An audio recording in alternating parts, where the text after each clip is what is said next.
Channel को subscribe करके video को लाइक शेयर करना ना भूलें। डिक्टेशन गति 80 शब्द प्रति मिनट स्टार्ट। पवित्र स्थानों को अपवित्र करने, पहाड़ी क्षेत्रों में विभिन्न स्तर पर षड्यंत्र, राजनीतिक क्षेत्र में नाजायज तरीके से जोर जबरदस्ती आदि के समाचार भी समाचार पत्रों में पढ़ने को मिल जाते हैं। आज हम देखते हैं कि छात्र हो या छात्रा, दुकानदार हो या मकानदार, थानेदार हो या सूबेदार, समाजशास्त्री हो या शिक्षा शास्त्री, तहसीलदार हो या जमींदार, बैरिस्टर हो या मिनिस्टर, उनके जिम्मेदार या गैर जिम्मेदार कार्यों संबंधी समाचार सभी समाचार पत्रों में अवश्य पढ़ने को मिल जाएंगे। स्वामी जी ने माँ सरस्वती की वंदना करते हुए कहा, हमें देश में स्वच्छ वातावरण बनाना है, हमें निस्वार्थ भाव से देश की सेवा करना है, हमें स्वयं इस बात को महसूस करना चाहिए कि स्वतंत्र देश में किस प्रकार स्वस्थ लोकतंत्र लाया जा सकता है। आज देश में जो हिंसक स्वरूप बढ़ रहा है, घोर अनुशासनहीनता बढ़ती जा रही है, वह विश्व में चिंता का विषय बनी हुई है। कुछ स्वार्थी लोग अपने स्वार्थ के लिए पाकिस्तान के लिए जासूसी करते हैं तथा देश में अनुशासनहीनता फैलाते हैं। हमें इस बात का एहसास होना चाहिए कि स्वाधीनता आंदोलन में कई स्वतंत्रता सेनानियों ने अपने प्राणों की आहुति देकर इस देश को स्वतंत्र कराया। आज हम देश में जो स्वतंत्र लोकतांत्रिक स्वरूप देख रहे हैं, उसके पीछे देश के स्वयं सेवकों तथा स्वतंत्रता सेनानियों का सबसे बड़ा हाथ रहा है। स्वतंत्रता के बाद देश के सामने सबसे बड़ा सवाल यह था कि देश के हिंसक स्वरूप को कैसे बदला जाए।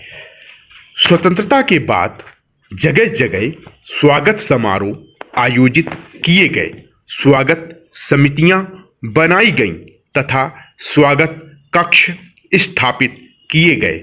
देश के हर स्वतंत्रता प्रेमी को यह महसूस हो रहा था कि अब हम देश में स्वस्थ लोकतंत्र स्थापित करके ही रहेंगे। स्वयंसेवी संस्थाओं के साथ स्वाभिमानी लोगों ने भी स्वदेशी वस्तुओं को स्वीकार किया, जिसके परिणाम स्वरूप देश के लोगों में राष्ट्र के प्रति जागरूकता पैदा हुई। सुनार व सुतार समाज के सुकर्मी लोक सागर का सफर पूरा करने के बाद सुपर एक्सप्रेस से सपरिवार पुष्कर मेले में शुक्रवार को पहुंचे। खासकर यह बात तो स्वीकार करनी ही पड़ेगी कि इन मुसाफिरों का लश्कर स्वधर्म की भावना लेकर सुदूर सागर से चला था। इन सुनार तथा सुतार समाज के मुसाफिरों में कई मिस्त्री, पेशकार, कार्यालयों में सुपरवाइजर तथा कोषण भी थे। वहां आपसी संघर्ष के स्थान पर परस्पर सहयोग की भावना सक्रिय थी।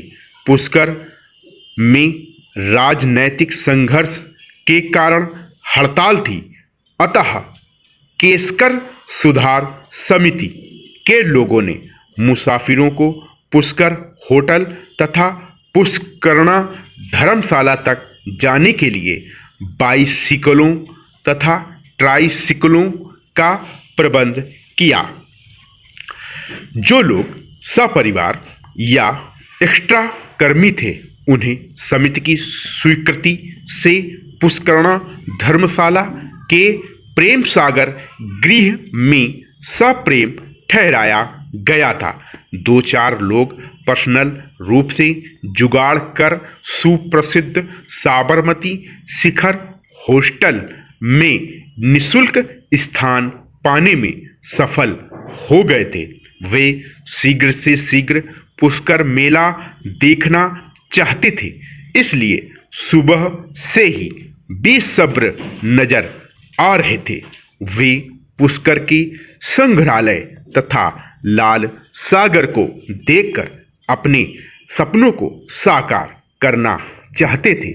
यह बात तो स्वीकार करनी ही पड़ेगी कि वे सब निश्चल एवं अस्पृश्यता की भावना से सप्रेम परस्पर मिल रहे थे।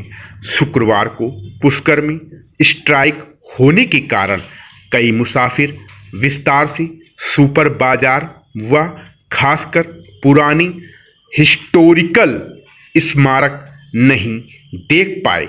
इस बात का रहस्योद्घाटन करते हुए मुझे खुशी है कि आज विश्व में हमारा देश समृद्ध सांस्कृतिक परंपराओं के कारण एक अलग छवि रखता है। उत्सवों की इस देश में कई तरह की समस्याएं भी देखने को मिल जाएंगी। आज देश में गरीबों का शोषण बहुत हो रहा है। उनके लिए राशन की समुचित रूप से व्यवस्था नहीं होती है। राष्ट्रपति शासन के दौरान भी इलेक्शन जीतकर कई पार्टियां शासन में आती हैं तथा देश से गरीबों के शोषण को समाप्त करने की बातें करती हैं। देश के गरीबों को अपने भरण पोषण तथा बच्चों के पालन पोषण हेतु कई समस्याओं का सामना करना पड़ता है। प्रधानमंत्री ने अपने एक अध्यक्षीय भाषण में स्वीकार किया था कि देश में शोषणकारी प्रवृत्ति बढ़ती जा रही है। राष्ट्रपति महोदय ने भी संसद के उद्घाटन भाषण में कहा कि प्रशासन को अपनी नीतियों का विश्लेषण कर लोगों के रहन सहन को ऊंचा उठाना चाहिए। आरक्षण संबंधी एक सर्वेक्षण रिपोर्ट से पता चलता है कि नौकरियों में आरक्षण पाना ही इस देश के लोगों का मुख्य उद्देश्य हो गया है। आरक्षण नहीं मिलने पर जगह जगह आरक्षण देने के प्रश्न पर लंबे लंबे भाषण देती हैं तथा आरक्षित सीटें भरने हेतु लोगों को आश्वासन देती हैं। दूरदर्शन पर भी आरक्षण विरोधी लोगों को बताया जाता है। कल सुबह रेलवे स्टेशन पर अनशनकारियों ने निरीक्षण समिति के सदस्यों का आरक्षण के मुद्दे पर घेराव कर लिया तथा अल्पसंख्यकों को भी संरक्षण देने की बात कही। आरक्षणकारियों ने अपनी सभी समस्याएं विस्तार से बताई। निरीक्षण समिति ने अनशनकारियों को सर्वेक्षण का कार्य कराए जाने हेतु कहा तथा उसी आधार पर आरक्षण देकर अल्पसंख्यकों को संरक्षण दिए जाने के निर्देश दिए। आधुनिक युग ज्ञान विज्ञान का युग है।